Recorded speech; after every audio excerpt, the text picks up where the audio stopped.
All right, welcome back, folks. And again, we have a very special guest joining us. His name is Chaim Ben Pesach, and he's the national chairman of the Jewish Task Force. It's a conservative, right-wing coalition of Jews and Christians who support the so-called Hilltop Youth.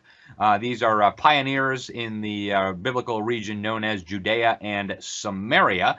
The region that the Arabs call the West Bank, that the UN calls the West Bank.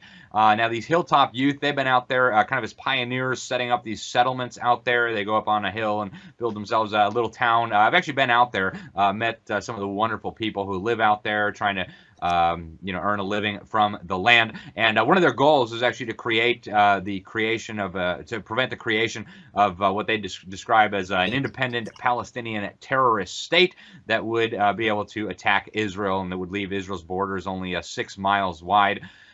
Before doing this, he was the national chairman of the Jewish Defense League. They led a campaign to free over 2 million Jews who were being held hostage in the mass murdering Soviet Union. Chaim, welcome to the program. It's great to have you back. Thank you for coming on. And give us a little bit of the background of this Hilltop Youth, the conflict. You're very active in supporting this and promoting this. I think to a lot of Americans who've only heard the propaganda from the fake news, some of this is going to be a little bit surprising, but tell us what's going on out there and why you think it's so important that Jews be allowed to create these little communities out there. Well, first of all, thank you for inviting me to your great program. The problem is that there's a tremendous threat to the very survival of Israel at this time. Israel is a tiny state in the middle of the Arab world, in the middle of the Muslim world, a tiny Jewish state. And the Arab and Muslim world have never accepted the existence of this state. And so there's a plan by the United Nations, by the United States, by the European Union, by other world powers to force Israel to surrender her biblical homeland, Judea and Samaria. That's her biblical heartland. Israel would be only 6 to 9 miles wide if that happened, completely indefensible borders. And let's understand Israel's situation.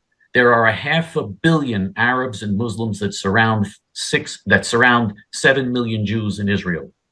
They're outnumbered almost 100 to 1. And if they were in borders that are 6 to 9 miles wide, it would be absolutely suicidal for Israel.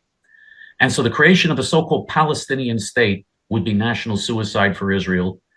Yet Israeli leaders, who unfortunately, like other Western leaders, are controlled by globalist forces that do not have the best interests of Israel at heart at all, are in favor of creating this nightmare for Israel.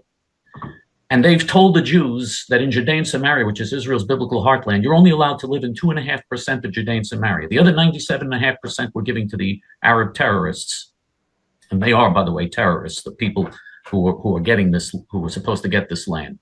And so you have a group of heroic Jewish rebels, right-wing Bible-believing Jewish rebels called the Hilltop Youth, who have seized 30 hilltops and have created settlements on these strategic hilltops all over Judea and Samaria, and have said, we're not accepting the fact that Jews are not allowed to settle in their own land. We're not accepting these policies that the only people allowed to live here are Islamic terrorists and their supporters. And these heroic Jews, these heroic Jewish youth are doing this against all odds. They live without electricity many times, without water, without the most basic necessities of life sometimes. And like heroic pioneers, they're saving Israel, because what they do is their presence cuts a contiguous Arab communities and cuts in half the possibility of an Arab state being created. Because there's no territory. And I've been out there, Chaim. It's really extraordinary. I mean, these are some very, very courageous individuals. I mean, they're out in their fields farming. They've got, a sidearm on the side, knowing that at any moment somebody could pop up over the hill and shoot them or shoot their family. Or maybe the Israeli government will come and break down their house. So it's truly incredible. And yet they do it all for the love of their country and their people and God. It's really amazing. We've got about 5 minutes left, Chaim. I'm wondering, what do you think would be the ideal solution? There's been a lot of people that have been thinking about this. What do we do? You've got the people who say, well, a two-state solution. We're going to create a so-called Palestinian state right next to the Jewish state. You don't think that's a good idea, and I know many other Jewish people don't. What do you think would be the ideal solution? I mean, if you could just snap your fingers and implement what you think would be best, what would that be? I think the solution of the Bible is the ideal solution. God says that the land of Israel belongs to the Jewish people as an eternal inheritance, and it's an eternal covenant. This is what God says repeatedly throughout the Bible. And the Jews are commanded to liberate the entire land of Israel. And that's why the key people who are supporting us in all of this are Jews and evangelical Christians, because Bible-believing people understand the immense importance of this struggle. The globalists very much want Israel to be defeated here. They very much want that, because they want the Bible and the prophecies of the Bible to be proven false, to be proven wrong, and they want to frustrate the prophecies of the Bible.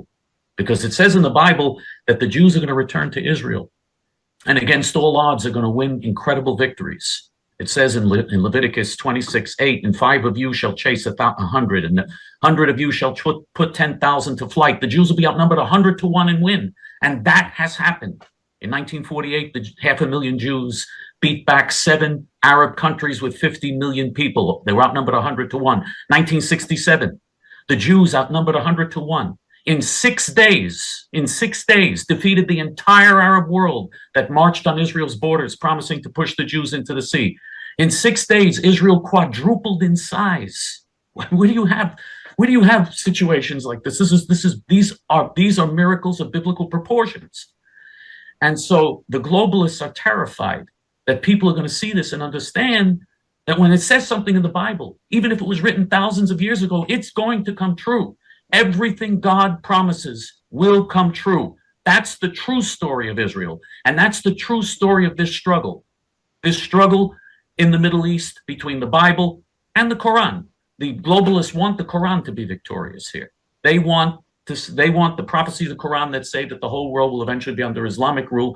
In the Middle East, at least, they want that to come true. And so it's essential that we support the Hilltop Youth and prevent the creation of a so-called Palestinian state, and do what the Bible says when it says, I will bless them that bless you and curse him who curses you, and in all families of the earth will be blessed, it says in the book of Genesis. This is what we have to do. This is our obligation, and this would be the ultimate blow to those who want a world government without God. We need governments where every people lives in their own land with their own sovereignty and believes in God. That's the world we want to create. That would be a world that would be paradise. The world they want to create would be hell. Yep, no doubt about it. Chaim, what's the best way to find you guys online? How can people learn more and get in touch? They can go to jtf.org, jtf.org.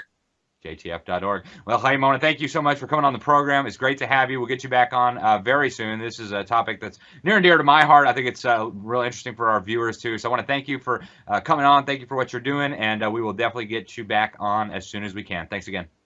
Thank you so much. Thank you. Alrighty, folks. Chaim Ben Pesach with the Jewish Task Force. Go check it out. I've been out there. It's really extraordinary. A mutual friend of ours actually introduced me to a lot of the people last time I was in Israel, and had a great time meeting them, spending some time with them, learning about the way they live, and it truly is amazing.